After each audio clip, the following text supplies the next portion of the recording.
force, la joie du Seigneur. À nous la puissance, par son bras puissant. À nous la force, la joie du Seigneur. À nous la puissance, par son bras puissant. Faisons monter, monter, un parfum de louange. Faisons monter, monter, notre adoration. Faisons monter, monter, un parfum de louange. Faisons monter, monter, notre adoration. Revêtus de force, entourés de gloire, assis sur le trône, à la droite du Père. Revêtus de force, entourés de gloire, assis sur le trône, à la droite du Père. Faisons monter, monter, un parfum de louange. Faisons monter, monter, notre adoration. Faisons monter, monter, un parfum de louange. Faisons monter, monter, notre adoration. Revêtus de force, entourés de gloire, assis sur le trône, à la droite du Père. À nous la force, à nous la force, la joie du Seigneur. À nous la puissance, par son bras puissant. Faisons monter, monter, un parfum de louange. Faisons monter, monter, notre adoration. Faisons monter, monter, un parfum de louange. Faisons monter, monter, notre adoration. Faisons monter, monter, un parfum de louange. Faisons monter, monter, notre adoration. Faisons monter, monter, un parfum de louange. Faisons monter, monter, notre adoration.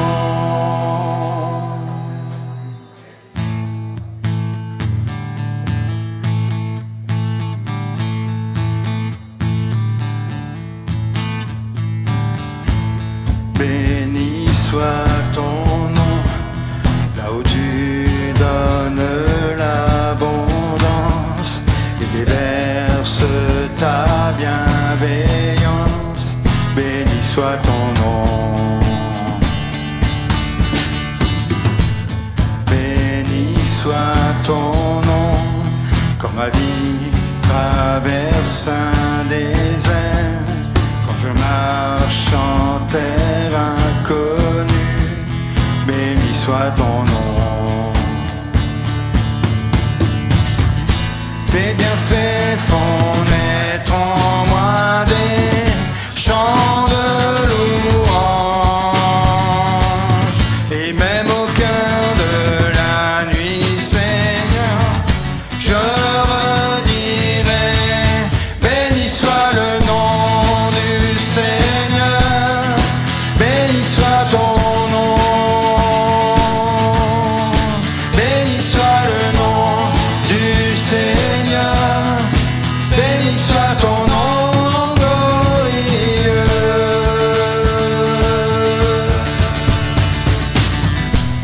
Béni soit ton nom, quand sur moi brille le soleil, quand ma vie semble me sourire, béni soit ton nom. Béni soit ton nom, sur la route semée de souffrance, s'il m'en coûte d'offrir ma louange, béni soit ton nom. Tes bienfaits font naître en moi des chants de louange. Et même au cœur de la nuit, Seigneur, je redirai, béni soit le nom du Seigneur, béni soit ton nom, béni soit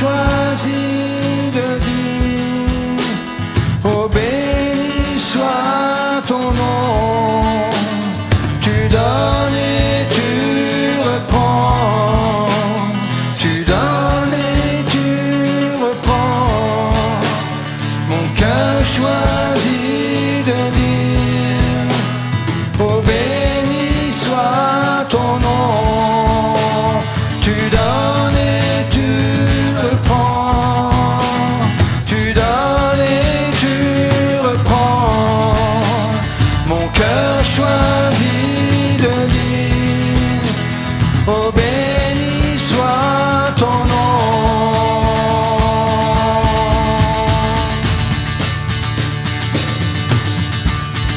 Béni soit le nom du Seigneur, béni soit ton nom,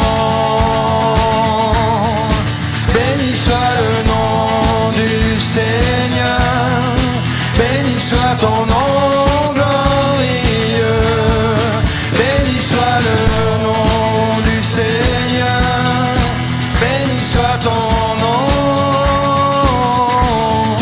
béni soit le nom du Seigneur, béni soit ton nom glorieux, béni soit ton nom glorieux, béni soit ton nom glorieux.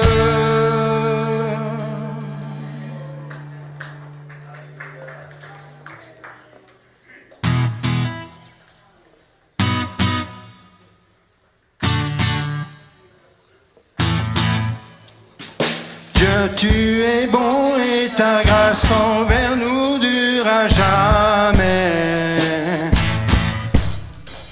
Dieu, tu es bon et ta grâce envers nous dure à jamais. Nous les peuples de toutes les nations, de génération en génération, nous te louons. Alléluia, Alléluia, nous te louons pour qui tu es. Nous te louons. Alléluia, Alléluia, nous te louons pour qui tu es. Tu es bon. Dieu, tu es bon et ta grâce envers nous dure à jamais. Dieu, tu es bon et ta grâce envers nous dure à jamais. Nous les peuples de toutes les nations, de génération en génération, nous te louons. Alléluia, Alléluia, nous te louons pour qui tu es. Nous te louons. Alléluia, Alléluia, nous te louons pour qui tu es. Tu es bon.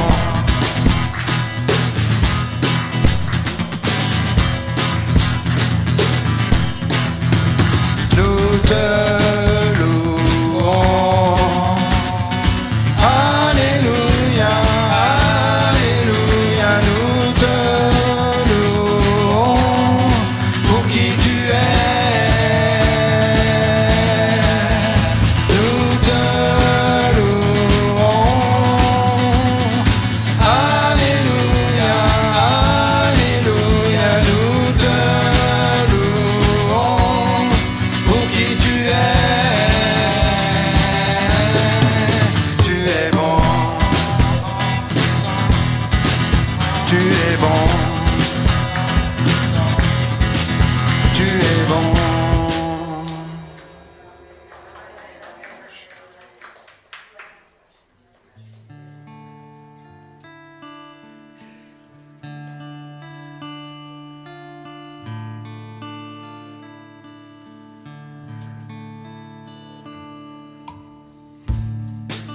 accueilli dans les parvis du roi. Je suis introduit dans ta présence.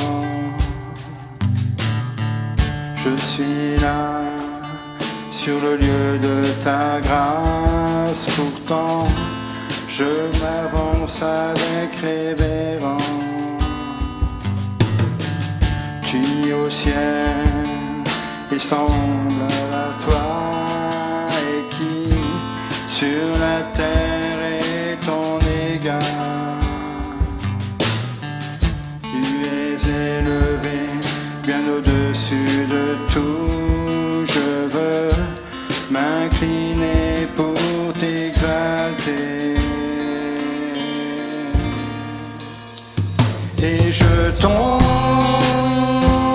face à terre en présence de ta gloire. Et je tombe face à terre en présence de ta gloire.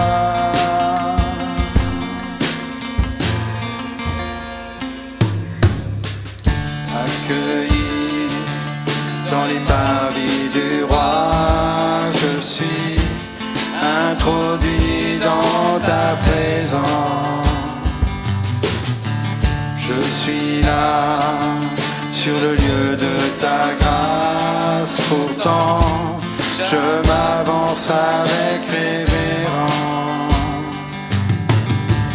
Qui au ciel est comparable à toi, et qui sur la terre est ton égard. Tu es élevé bien au-dessus de tout.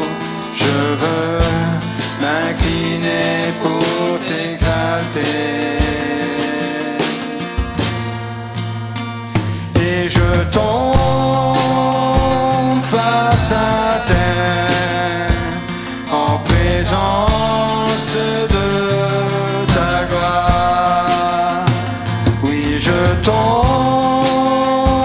face à terre en présence de ta gloire.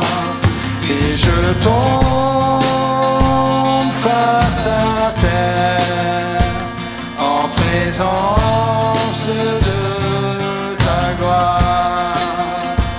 Oui, je tombe face à terre en présence de ta gloire.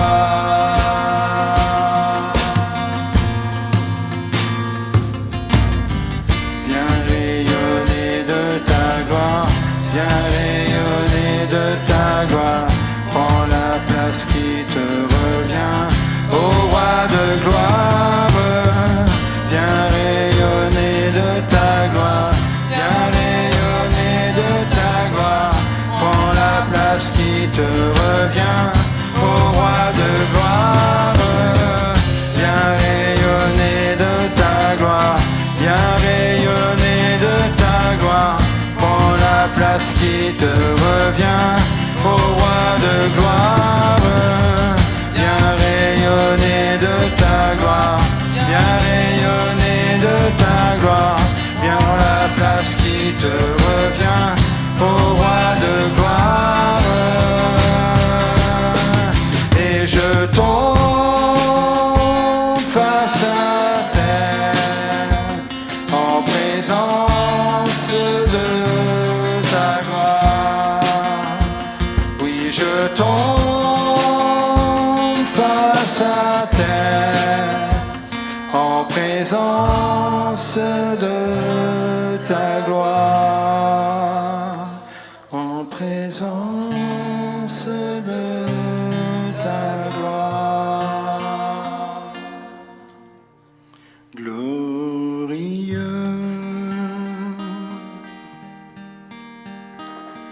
mes yeux ont vu la gloire du Dieu puissant. Glorieux,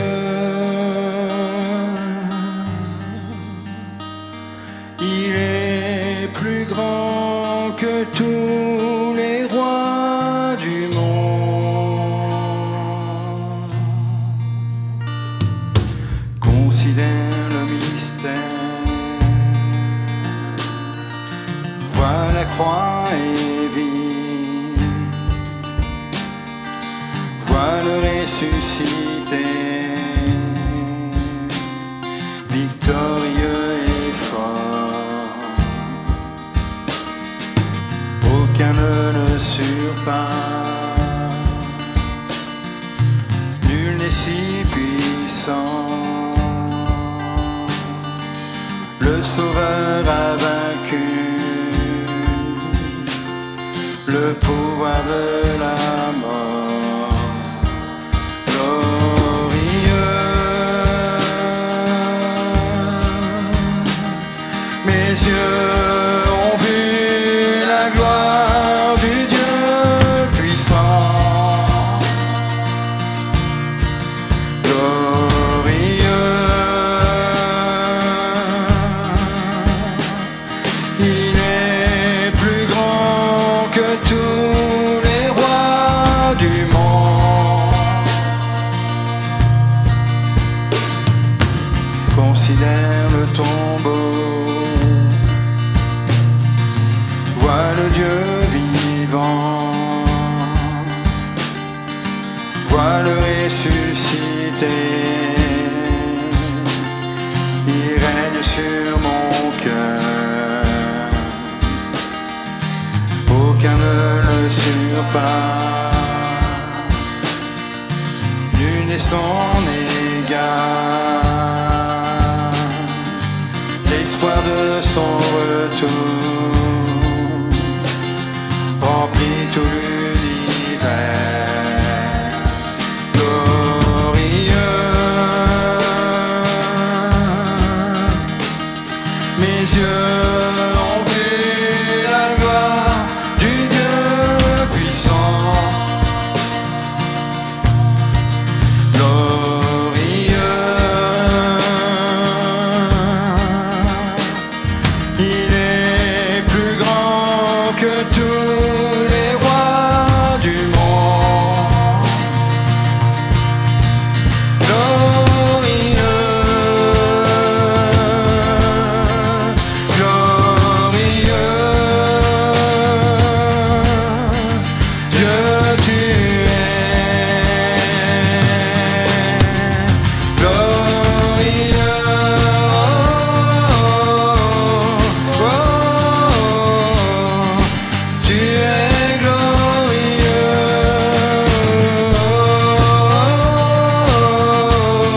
oh, tu es glorieux, glorieux. Mes yeux ont vu la gloire de Dieu puissant. Glorieux,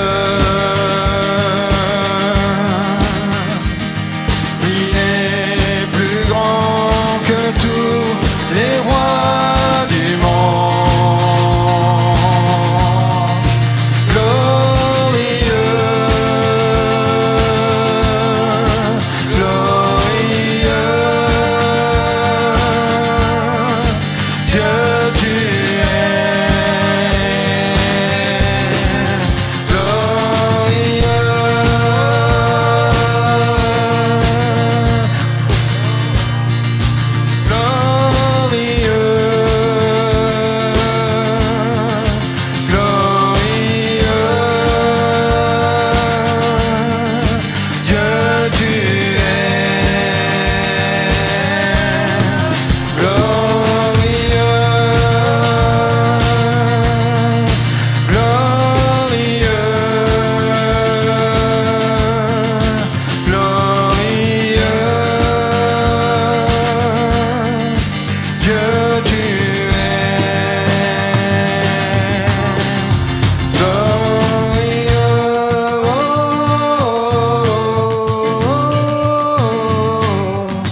Tu es glorieux.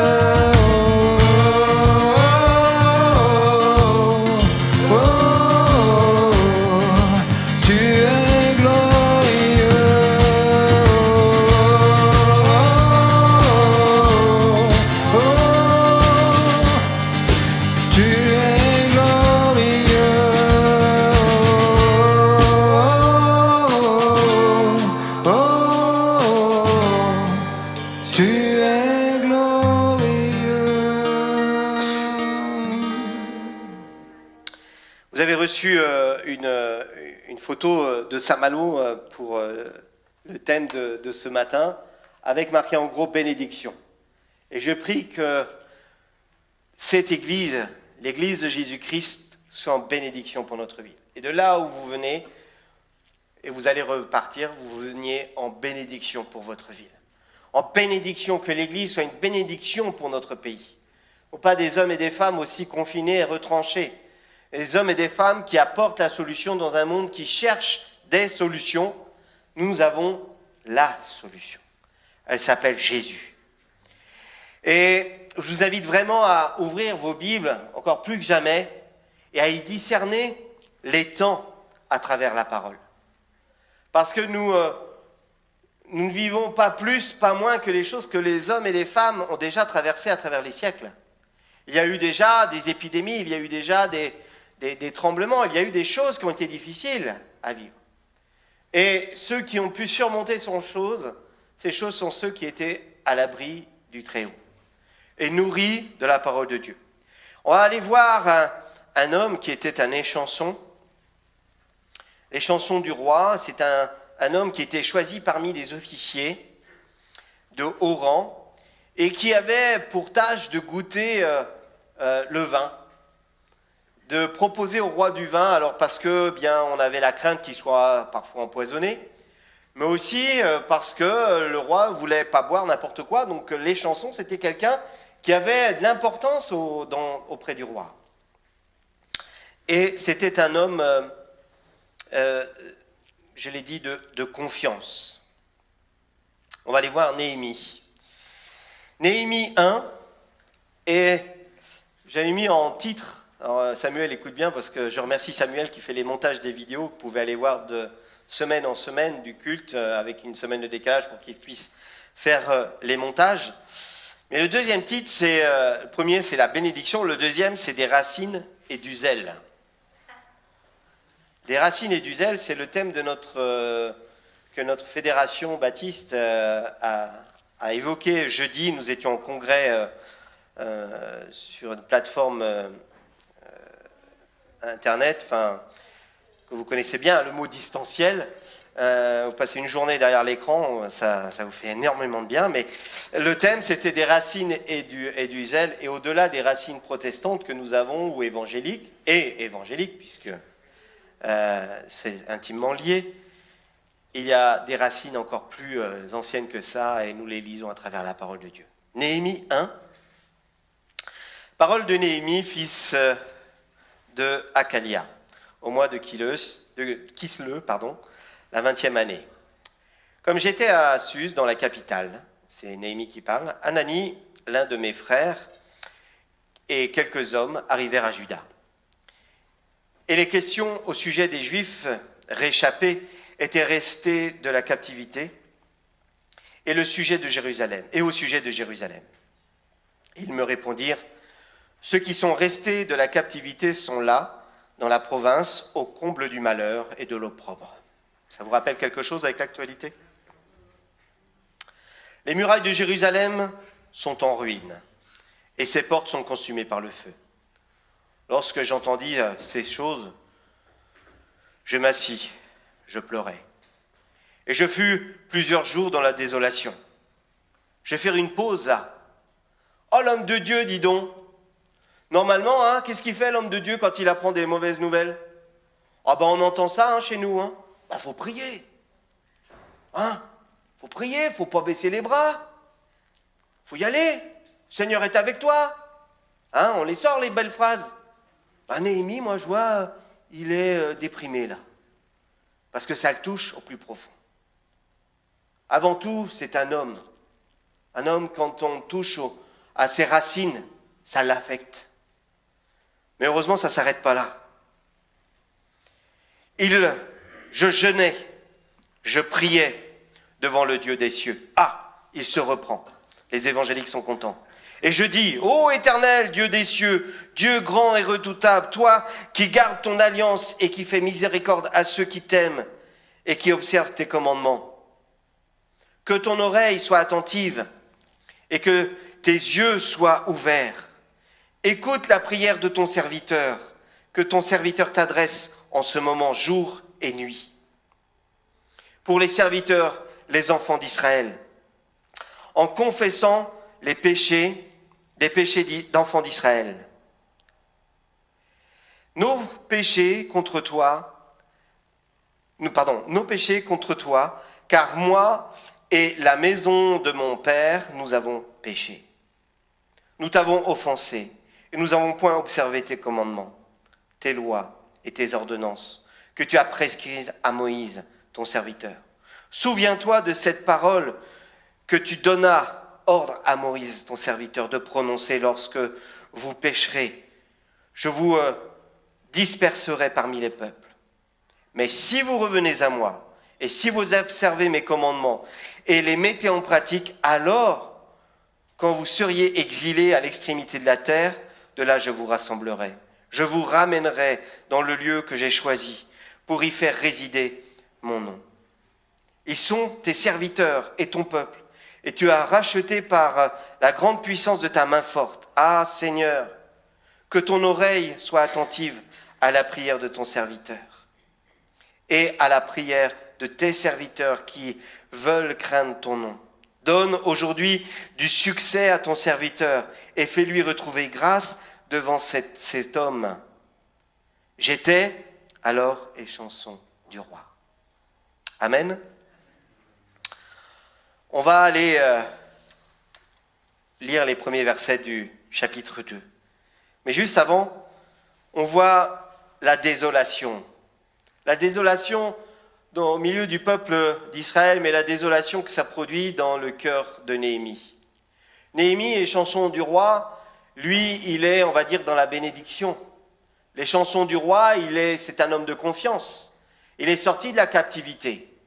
Il est établi, il a sa maison, il a sa famille, il a la reconnaissance de son travail. Et il travaille à la place la plus haute dans la hiérarchie militaire. Il est bien. Mais en fait, lorsqu'il apprend que ses frères, que là où est sa famille, et qu'elle est encore en déportation parce que le péché est là, la désobéissance est là, que les paroles que Moïse avait pu proclamer pour ramener le peuple dans le droit chemin ne sont pas encore appliquées, alors pour lui c'est la désolation. Et vous savez quelle est la bénédiction de l'homme qui est béni ? La vraie bénédiction, celle qui est l'ultime, c'est quand son peuple, quand sa famille est sauvée. Lorsqu'elle marche dans l'obéissance. Et Néhémie voit que son peuple est encore dans la désobéissance, et pour lui c'est la désolation. Mais sa vision, c'est la bénédiction. Même si son cœur est affecté, il se relève et demande et prie au Seigneur. Il jeûne et il prie. La bénédiction de l'homme de Dieu, c'est voir ses frères bénis. Béni veut dire relevé, rétabli, guéri, protégé, nourri, où Dieu répond aux besoins de ces hommes. Néhémie, on va aller lire, on fait un petit parcours ce matin dans ce livre, Néhémie 2, au mois de Nissan, la 20e année du roi d'Artaxerxès, je vais y arriver. Et puis vous avez, c'est affiché. Comme le vin était devant lui, je pris du vin et je l'offris au roi. Jamais je n'avais paru triste en sa présence. Et le roi me dit, pourquoi as-tu mauvais visage ? Tu n'es pourtant pas malade. Ce ne peut pas être qu'un chagrin de cœur. Je fus saisi d'une grande crainte et je répondis au roi, que le roi vive éternellement. Comment n'aurais-je pas mauvais visage lorsque la ville où sont les sépulcres de mes pères est détruite et que ses portes sont consumées par le feu. Et le roi me dit, que demandes-tu ? Je prierai le Dieu des cieux. Et je répondis au roi, si le roi le trouve bon, et si ton serviteur lui est agréable, envoie-moi en Juda vers la ville des sépulcres de mes pères et que je la rebâtisse. Pour que je la rebâtisse. On va aller au chapitre 3, verset 33. chapitre 3, verset 33. Merci Geneviève qui corrige mes références, parce que je me suis trompé. Lorsque Sanballat apprit que nous rebâtissions la muraille, il fut en colère et très irrité. On rentre là dans l'opposition. Il se moque des Juifs et il dit devant ses frères et devant les soldats de Samarie, « À quoi travaillent ces Juifs impuissants ? Laissera-t-on faire ? Sacrifieront-ils ? Vont-ils achever ? Redonneront-ils vie à des pierres ensevelies sous des monceaux de poussière pour les consumer par le feu ? » Tobija, l'ammonite, était à côté de lui et dit « Qu'ils rebâtissent seulement.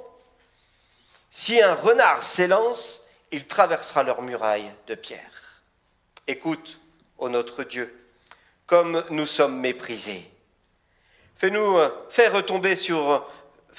retomber leur insulte sur leur tête et livre-les au pillage sur une terre où ils soient captifs. Ne pardonne pas leur iniquité et que leur péché ne soit pas effacé devant toi, car ils ont offensé ceux qui bâtissent. Nous rebâtîmes la muraille qui fut partout achevée jusqu'à la moitié de sa hauteur et le peuple prit à cœur ce travail. Vraiment attirer votre attention ce matin avec ce qui se passe aujourd'hui en Israël. On est encore dans cette actualité où il y a ce conflit. Il y a ce peuple de Dieu qui est là pour bâtir la muraille et d'autres qui sont là pour détruire, pour se moquer, pour avoir des insultes, des paroles terribles. Ce qui attire mon regard aussi ce matin, c'est cette dernière phrase. Malgré l'opposition, malgré les difficultés, malgré ceux qui doutent, et parfois on peut même entendre ça au milieu de nous en disant « telle église est en train de se monter ». Oh oui, mais eux, c'est pas une vraie église biblique. Ça, je l'entends des fois. Que Dieu nous garde. Ce qui est écrit là, c'est que le peuple prit à cœur le travail. On puisse repartir ça avec cette phrase ce matin dans nos cœurs. Le peuple, c'est nous. Pris cœur au travail. Première question que je voudrais vous poser ce matin, c'est sommes-nous des bâtisseurs ? Nous sommes là appelés à l'être, pas seulement pour édifier des bâtiments, mais pour participer à l'œuvre de Dieu. Bâtir le royaume de Dieu. Spirituellement, physiquement, mais aussi spirituellement, et surtout spirituellement. Cette phrase souligne l'importance du cœur. Elle fait référence également à un passage qui se trouve dans Matthieu 6, 21, qui dit que « Là où est ton trésor, là aussi sera ton cœur. » Amen. Et j'ai prié tout à l'heure pour la maison du trésor, parce que c'est là où 2 ou 3 se réunissent que Dieu est au milieu d'eux. Le vrai trésor aujourd'hui, c'est Dieu. C'est lui le rémunérateur de nos vies, c'est lui qui transforme, qui nous sauve. Et notre cœur doit être lié à ce travail de construire cette maison sainte, car c'est dans notre cœur que le Seigneur va agir, ainsi que dans nos pensées et dans nos actions. Le véritable amour de Dieu sera mis dans notre cœur qui siège au milieu de nos émotions et de nos sentiments. Néhémie, on le voit, c'est un responsable, c'est un leader, on dirait aujourd'hui, en parlant comme on parle aujourd'hui, c'est un leader en déportation. Il a quitté cette nation, mais il a appris la situation terrible de Jérusalem. La situation dans laquelle est sa famille, ou même ses ancêtres. Et cependant, pour agir, il lui a fallu du courage pour entreprendre, alors qu'il savait qu'une opposition manquerait pas d'essayer de le mettre en déroute, se mettrait devant sa route. Et il a eu du courage. Malgré ça, sa conviction et sa peine étaient plus fortes. Et il ne l'a pas laissé dans son confort, l'a sorti. Et je crois qu'on pourrait dire aujourd'hui, en tant qu'enfant de Dieu, en tant que dépositaire d'une responsabilité divine, devrions avoir ce même sentiment. Lorsque l'on sait qu'autour de nous, il y a des hommes et des femmes qui sont en captivité, qui se perdent, devrions être touchés comme Néhémie et pleurer. pleurer sur notre pays, pleurer sur notre ville, pleurer, être touché, et se mettre à jeûner et prier pour que nous puissions construire et reconstruire cette nation sainte, qu'il y ait ce réveil. Sa tristesse l'a poussé à prier, à jeûner.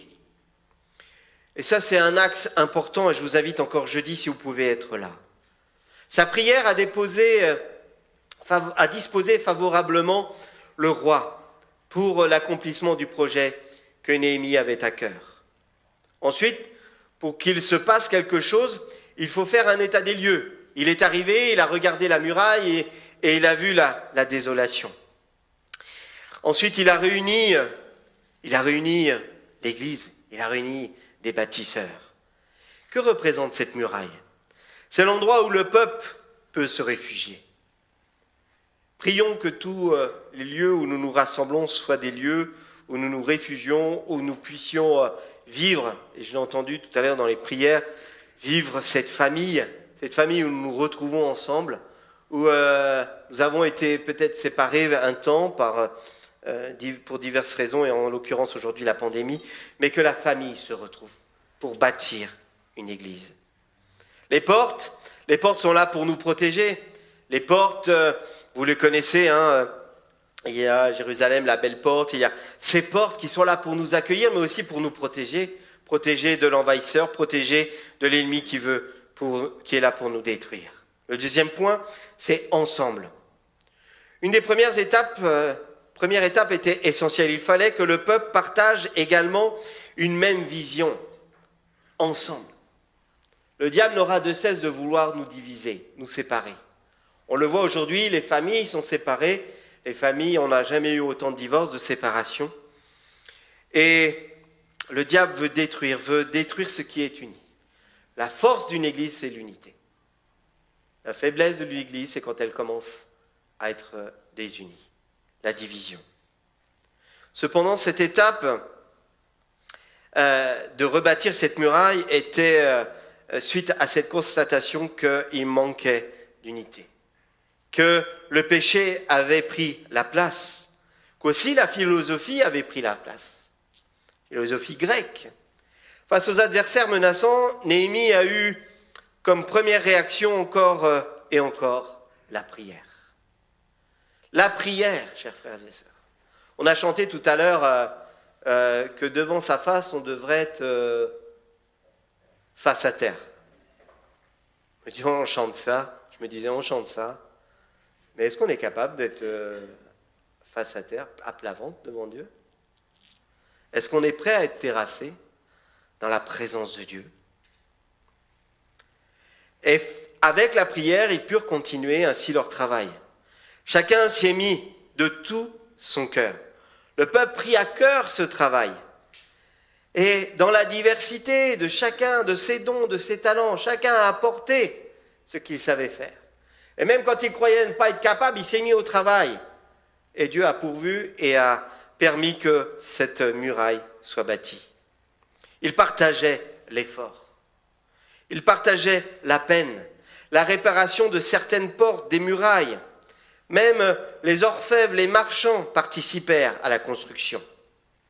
Il n'y en a pas un qui a dit « Non, moi, je ne suis pas capable ». Il n'y en a pas un qui a dit « Non, moi, ce n'est pas dans mes compétences ». Chacun a remonté ses manches. Ce n'est pas resté à l'équipe pastorale ou à juste quelques experts de l'évangélisation. Non, chacun a pris sa part. Mais comment bâtir dans la tourmente, sinon par la prière et la foi? Si nous voulons être efficaces dans notre travail, nous avons des armes qui sont mises à notre disposition. Des armes de l'Esprit, du Saint-Esprit qui sont à notre disposition.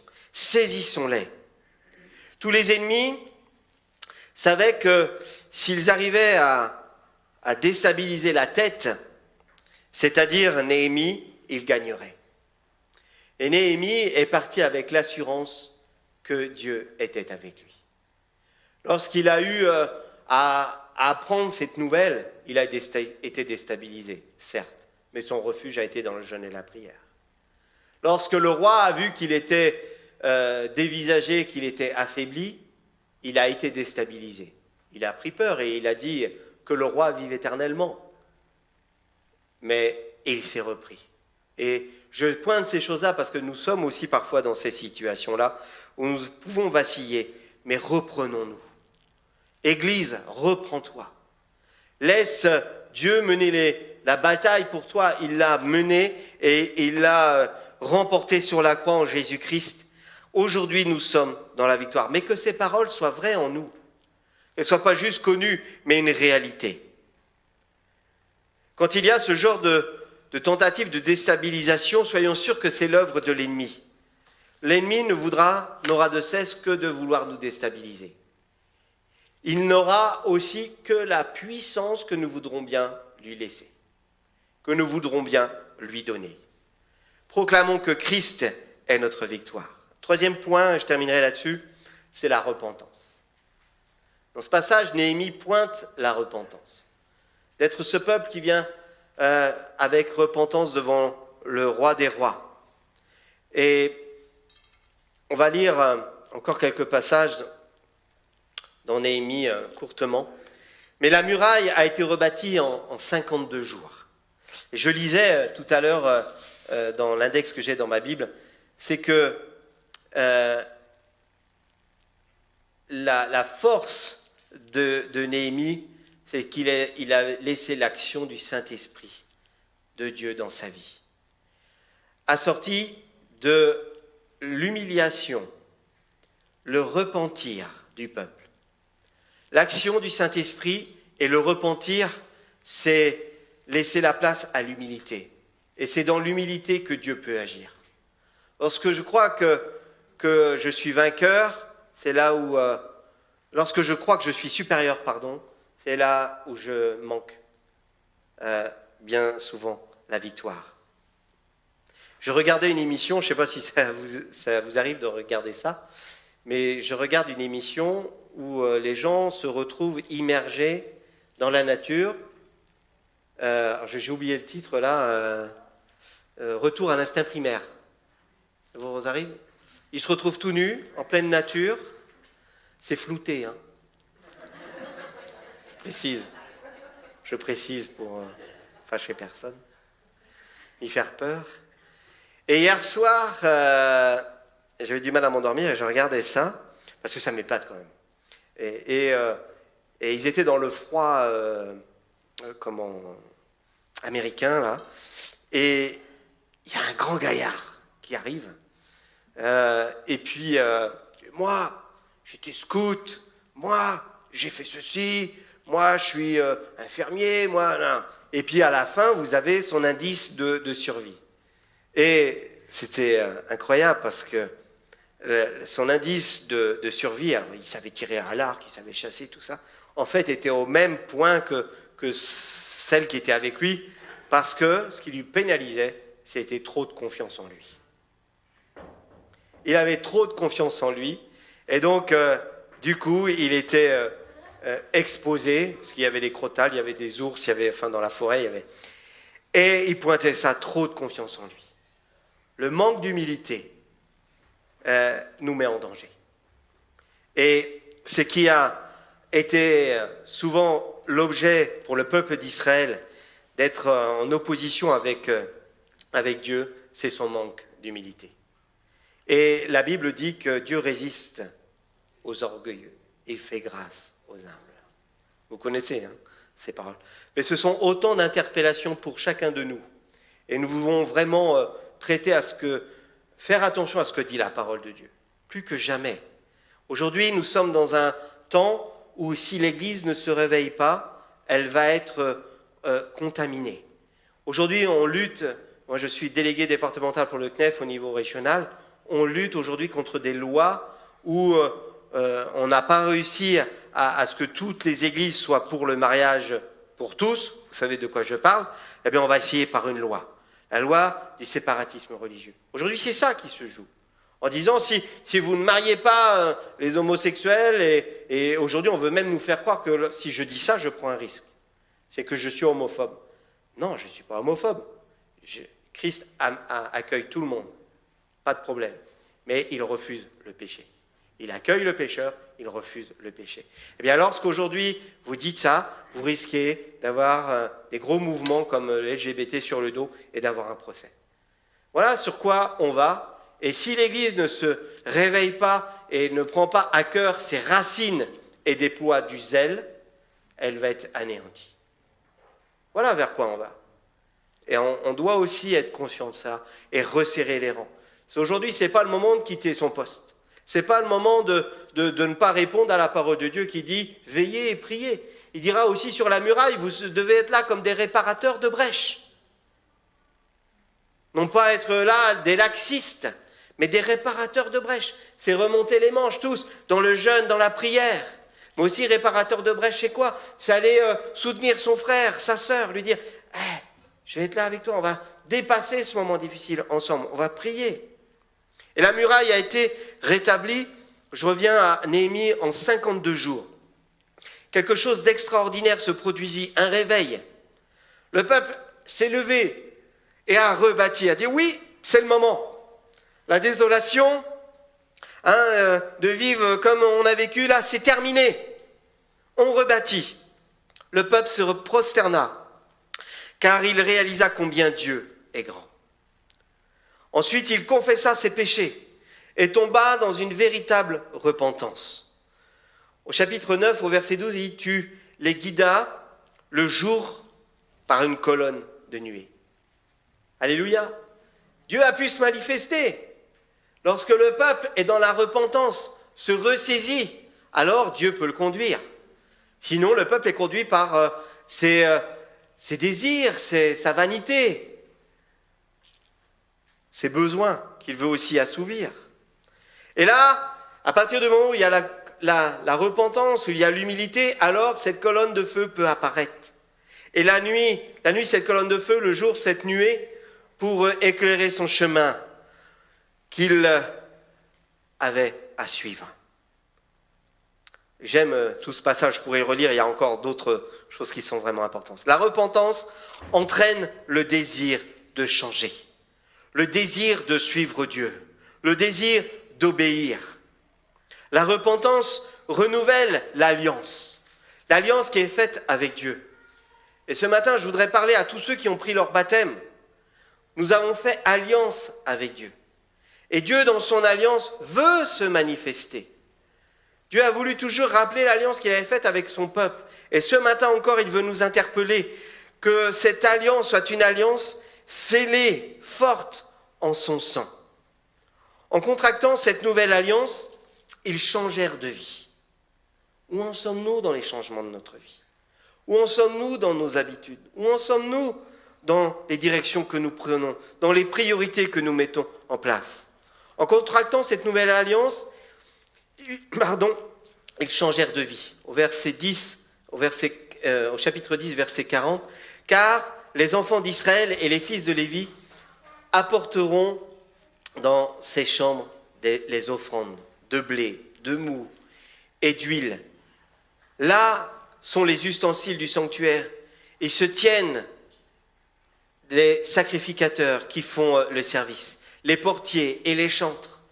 C'est ainsi que nous résolûmes de ne pas abandonner la maison de notre Dieu. » Alléluia. Je vais reprendre ce passage parce que vraiment, moi, quand je l'ai lu, ça a mis la joie. J'ai dit, mais oui, après la désolation. Là, aujourd'hui, on peut dire dans notre pays, c'est la désolation. Mais après, j'espère que viendra cette même fougue. Dire, allez, on va à la maison du Père. On va louer, on va apporter des sacrifices d'adoration. On va manquer de rien. On va amener de l'huile. On va amener tout ce qu'il y a d'offrandes de blé, de mou, d'huile. Là sont les ustensiles du sanctuaire et se tiennent les sacrificateurs qui font le service, les portiers, les chantres, les louangeurs. Tout le monde va être là pour célébrer le roi des rois. Alléluia. Il y a eu ce réveil. Il y a eu le réveil pour le peuple de Dieu qui a rebâti. Ça a déclenché dans le peuple qu'ils ont vu la priorité. Dieu a pu se manifester. Et ils ont été conduits. Et à ce moment-là, il y a eu la joie. Cette joie. Ouais, on va venir louer le Seigneur. On va proclamer Dieu. Prions pour ça. Le point de départ, c'est le jeûne et la prière. Ne l'oublions pas.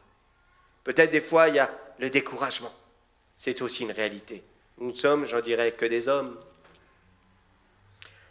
Je terminerai en vraiment vous encourageant à vous souvenir de cette alliance, une alliance éternelle. Le Seigneur nous enseignera bien d'autres choses sur la nécessité de mettre notre cœur au travail.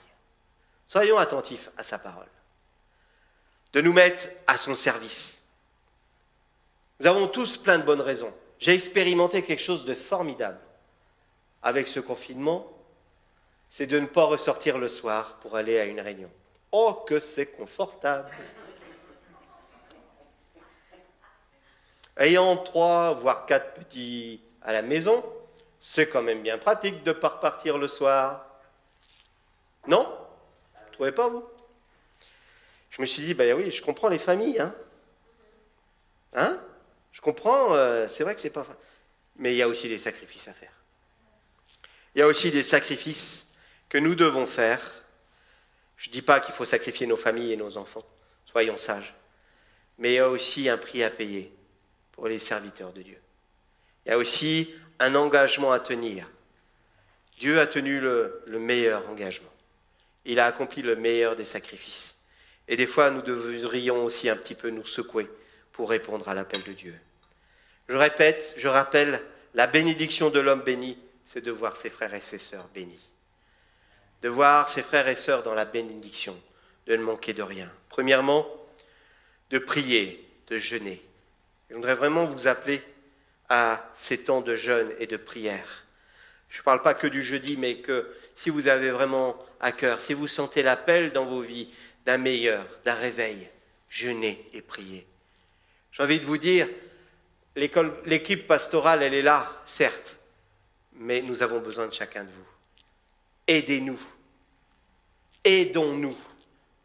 Soyons à l'écoute tous de l'appel de Dieu. Répondons à son appel. Si vous êtes dans votre église où vous avez des pasteurs ou peut-être une équipe pastorale en place, aidez-les et commencez par jeûner et prier. Encouragez-les. Voyez plutôt ce qui marche bien plus court que toujours ce qui va mal. Allez leur apporter des encouragements, des paroles de bénédiction. Nous sommes des bâtisseurs. Alléluia. Il n'y aura pas d'autres bâtisseurs que vous. Attendez pas d'autres bâtisseurs. Vous êtes les bâtisseurs. Si aujourd'hui, vous ne bâtissez pas, et je sais, il y a cette parole qui dit, si l'Éternel ne bâtit la maison, ceux qui bâtissent la maison travaillent en vain. Soyons avec le Seigneur pour bâtir cette maison. Mais si nous ne nous mettons pas au travail, personne ne le fera. Ensemble, va chercher ton frère qui est sur le bas-côté. Va chercher celui qui est découragé et dis-lui, ensemble, nous sommes forts. Peut-être il y a des découragements. Et pardon, parce que des fois, nous aussi, nous sommes décourageants. Quand je dis nous, c'est les pasteurs. Mais ensemble, nous sommes forts. Ensemble, dans l'unité, nous pouvons avoir une action puissante au nom du Seigneur Jésus-Christ. Et la repentance doit aussi être un des points forts, un axe central dans la vie de notre Église, parce que c'est dans l'humilité que Dieu peut agir. Et j'aimerais qu'on puisse chanter ensemble ce chant qui dit « Tu es grand », qu'Alain a écrit, pour rendre gloire à notre Dieu. Parce que c'est lui qui est notre guide, c'est lui qui est notre chef. Néhémie n'a voulu faire qu'une seule chose, c'est rendre gloire à Dieu. Quand il a voulu rebâtir le temple, lorsqu'il a voulu rebâtir la muraille qui était près du temple, c'était pour rendre gloire à Dieu. Pour rendre gloire à ce que Dieu avait transmis à ses pères et que le plan de Dieu soit accompli sur la terre. Seul le plan de Dieu et pas ses plans. Prions. Seigneur notre Dieu, notre Père, nous te remercions parce que tu sièges au milieu des louanges de ton peuple. Et ce matin, Seigneur, tu nous interpelles pour qu'ensemble nous soyons ces bâtisseurs. Que nous ne passions pas à côté de la mission divine que tu nous as confiée. Et tu as confié cette mission à des hommes, à des femmes qui ont le cœur simple comme des enfants. Et Seigneur, je te prie que ce matin, nous retrouvions de la simplicité pour répondre à ton appel et remplir ce que tu nous as confié. Merci Seigneur parce que tu nous appelles à bâtir, non pas avec de l'or, avec des choses qui épatent les autres, mais avec notre cœur. puissions-nous retrouver, comme dit cette parole, le cœur, un cœur pour bâtir, un cœur pour obéir, un cœur pour servir, un cœur pour aimer, un cœur pour bénir, un cœur pour racheter, un cœur pour relever, un cœur pour sauver. En ton nom. Amen.